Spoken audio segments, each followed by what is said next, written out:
సూర్యాపేట జిల్లా మహాత్మా జ్యోతిరావు పూలే గురుకుల పాఠశాల నుండి ఇద్దరు అమ్మాయిలు రాత్రి 11 గంటలకు ఇద్దరు అబ్బాయిల బైకులపై వెళ్ళిపోయిన దృశ్యాలు.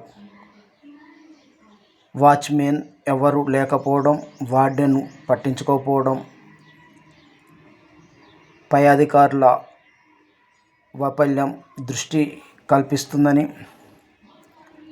ప్రజలు, తల్లిదండ్రులు ఆవేదన వ్యక్తం చేస్తున్నారు. ఇప్పటికైనా అధికారులు పూర్తిగా విచారించి గురుకులలో వేల మంది విద్యార్థులు చదువుకుంటున్న వారి యొక్క భద్రతపై పూర్తిగా అధికారులపై ఉంది.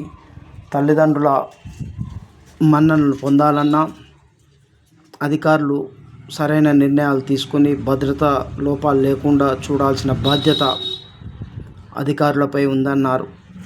వెంటనే జిల్లా కలెక్టర్ స్పందించి వారిపై విచారణ జరిపించి యాక్షన్ తీసుకోవాలని విద్యార్థిని తల్లిదండ్రులు కోరుకుంటున్నారు. ఉపాధ్యాయుల నిర్లక్ష్య వైఖరి, వార్డెన్, వాచ్మెన్ల నిర్లక్ష్య వైఖరి స్పష్టంగా కనబడుతుంది. వెంటనే విద్యాశాఖ, డిఓ, జిల్లా కలెక్టర్ స్పందించి స్కూల్ ప్రిన్సిపాల్పై, వార్డెన్లపై వెంటనే యాక్షన్ తీసుకోవాలని కోరుకుంటున్నారు.